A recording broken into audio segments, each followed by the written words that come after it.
Assalamualaikum warahmatullahi wabarakatuh. Selamat pagi. Masih berjumpa lagi dengan saya. Di kesempatan kali ini, saya akan menjelaskan tentang kaidah teks deskripsi. Sebelum materi dimulai, maka kita berdoa terlebih dahulu. Berdoa mulai. Berdoa selesai.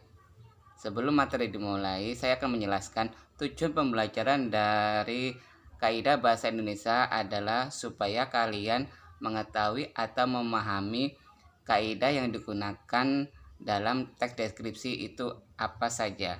Ya, materinya adalah sebagai berikut. Gunaan kalimat perincian.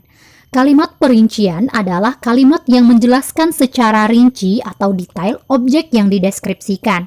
Kalimat perincian biasanya berupa kalimat penjelas. Jadi, dia akan menjelaskan secara rinci keterangan yang disampaikan pada kalimat utama.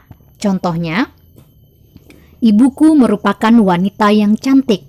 Selanjutnya, kalimat perincian menjelaskan secara rinci, cantik seperti apa yang dimaksud oleh kalimat utama. Ibu memiliki kulit putih bersih. Dia memiliki lesung di pipi yang terlihat jelas saat tersenyum. Matanya bulat dengan bulu mata yang lentik. Kedua, penggunaan kalimat cerapan panca indera. Kalimat cerapan panca indera merupakan kalimat yang melibatkan alat indera seolah dapat melihat, mendengar, merasakan, mencecap, dan mencium. Contohnya, kucingku memiliki bulu yang berwarna hitam dan putih. Warna hitam menghiasi bagian wajah dan ekor, sedangkan warna putih menutupi tubuhnya. Nah, pada contoh ini, penulis mendeskripsikan objek atau kucingnya berdasarkan apa yang dilihat penulis, seperti warna bulu pada kucing. Kedua, seolah mendengar. Jika ia lapar, ia akan mengiung dengan suara yang lengking.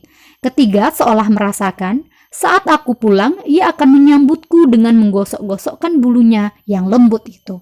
Kaidah kebahasaan selanjutnya yaitu penggunaan afiksasi dengan kata dasar KPTS. Afiksasi adalah proses pembentukan kata dengan penambahan bunyi bahasa di awal, tengah, akhir, atau penggabungan antara awal dan akhir pada kata. Afiksasi itu ada 4, prefiks, sufiks, konfiks, dan simulfiks. Prefiks atau awalan dalam bahasa Indonesia ada me, di, ter, pe, ber, ke. Contoh awalan me. Awalan me ditambah kata dasar makan, maka jadinya memakan. Awalan di ditambah kata dasar pukul, maka jadinya dipukul. Jadi awalan itu merupakan penambahan bunyi bahasa di awal kata dasar. Kedua, sufiks atau akhiran. Contoh sufiks i. Kata dasar patuh ditambah akhiran i, maka jadinya patuhi. Ketiga, konfiks. Penggabungan atau penambahan awalan dan akhiran pada kata dasar secara serentak. Contoh konfiks pean. Awalan pe ditambah kata dasar palsu ditambah akhiran an, maka jadinya pemalsuan. Keempat, simulfiks atau sisipan. Contoh sisipan pada kata gigi, maka jadinya gerigi. Nah, awalan me jika bertemu dengan kata dasar yang huruf pertamanya K, P, T, dan S, maka bunyi huruf K, P, T, dan S tersebut akan lebur atau tidak terdengar. Dengan 2 syarat. Yang pertama, kata dasar minimal terdiri dari 2 suku kata. Kedua, huruf pertama dan kedua pada kata dasar susunannya harus konsonan vokal. Huruf vokal itu A, I, U, E, O. Huruf konsonan selain huruf A, I, U, dan E dan O. Contohnya, awalan me ditambah kata dasar kupas, maka dia lebur. Jadinya mengupas, bukan mengkupas. Tidak terdengar lagi huruf K. Kenapa bisa lebur? Coba kita telaah. Dia memenuhi syarat lebur, yaitu minimal terdiri dari 2 suku kata. Ku dan pas, 2 suku kata. Huruf pertama kedua konsonan vokal. K huruf konsonan, U huruf vokal. Jadi dia memenuhi kedua syarat tersebut. Makanya me tambah kupas jadinya mengupas. Contoh kedua, me tambah kritik. Mengkritik, tidak lebur. Kenapa tidak lebur? Coba kita lihat syarat lebur. Kritik terdiri dari 2 suku kata. Yang kedua, huruf pertama dan kedua merupakan konsonan vokal. K huruf konsonan, R juga huruf konsonan. Makanya dia tidak memenuhi syarat. Jadinya mengkritik, bukan mengeritik. Nah, kaidah kebahasaan teks deskripsi yang selanjutnya adalah penggunaan kata bersinonim. Sinonim merupakan kata yang memiliki bentuk beda tapi mempunyai makna yang mirip. Contohnya, pemandangan bersinonim dengan panorama, melihat bersinonim dengan menyaksikan, elok bersinonim dengan indah. Kelima, penggunaan kata depan. Kata depan ada 4, yaitu di, ke, dari, dan pada. Kata depan harus ditulis terpisah dengan kata yang mengikutinya. Kata depan menunjukkan keterangan waktu dan tempat. Contoh kata depan. Di.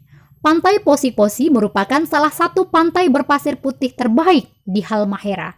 Kata di berpisah atau diberi spasi dengan kata Halmahera Utara yang menunjukkan tempatnya. Ke. Wisatawan dapat menggunakan kapal untuk sampai ke Pantai Posi-Posi. Biasanya kapal penumpang berlayar 2 kali seminggu dari Pelabuhan Tobelo ke Pantai Posi-Posi.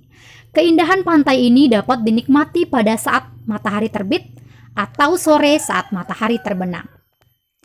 Kaidah kebahasaan ke-6, penggunaan huruf kapital. Huruf kapital dipakai untuk 1. Huruf pertama nama orang, unsur nama orang, termasuk julukan. Contoh Abdul Jalil Syaifuddin, A kapital, J kapital, S juga kapital. Kedua, huruf pertama nama bangsa, suku bangsa, dan bahasa. Bangsa Indonesia. Bangsanya kecil, Indonesianya kapital. Kenapa? Karena hanya nama bangsanya saja yang kapital. Suku Melayu, Melayunya kapital. Bahasa Indonesia, Indonesianya kapital. Ketiga, huruf pertama nama tahun, bulan, hari, dan hari besar. Contoh, bulan Agustus, hari Kamis, hari raya Idul Fitri.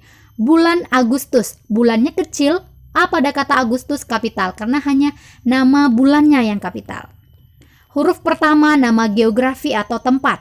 Contoh, Kota Padang, Provinsi Sumatera Barat, Pantai Gandoria. Nah, geografi jika diiringi nama, maka dia akan menggunakan huruf kapital. Tapi jika tidak diiringi nama, maka tidak menggunakan huruf kapital. Contoh, saya pergi ke sungai bersama ibu. S pada kata sungai tidak menggunakan huruf kapital. Namun jika kalimatnya diganti menjadi saya pergi ke Sungai Musi bersama ibu, maka huruf S dan huruf M kapital karena geografi diiringi nama geografinya.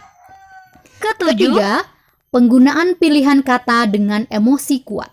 Artinya, Ananda harus memilih kata khusus dalam menulis teks deskripsi. Kata dengan emosi kuat merupakan kata yang digunakan untuk menggambarkan atau mengekspresikan perasaan yang dialami. Contohnya, wisatawan akan semakin takjub dengan koleksi istana kerajaan Siak yang terdiri atas 2 lantai ini. Kalimat di atas menggunakan kata emosi yaitu takjub. Kata takjub merupakan ekspresi perasaan seseorang saat melihat objek, baik orang, benda, pemandangan, maupun peristiwa yang indah. Nah, kata takjub ini bersinonim dengan kata kagum, namun takjub lebih memiliki emosi daripada kata kagum. Kedelapan, penggunaan kalimat bermajas. Majas merupakan gaya bahasa yang digunakan dalam bahasa tulis untuk memberi efek pada tulisan. Contoh majas yang sering muncul pada teks deskripsi yaitu personifikasi, metafora, asosiasi, dan hiperbola. Majas personifikasi merupakan majas yang memberikan sifat manusia pada sesuatu yang bukan manusia. Contoh, ombak di pantai Posi-Posi berlarian menuju bibir pantai. Metafora. Metafora merupakan majas perbandingan langsung atau majas yang tidak menggunakan kata pembanding. Contoh, dari kejauhan terlihat hamparan permadani biru toska dengan buih-buih putih nan indah. Ketiga, asosiasi. Asosiasi merupakan majas perbandingan yang menggunakan kata pembanding.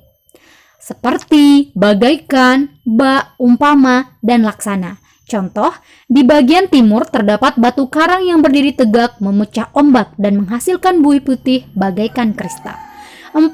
Hiperbola, yaitu majas yang melebih-lebihkan sesuatu. Contohnya, siapapun yang datang ke pantai ini tak akan rela berkedip walau sekejap, karena keindahan pemandangan yang disuguhkan. Terima kasih telah menonton channel Ruang Bahasa.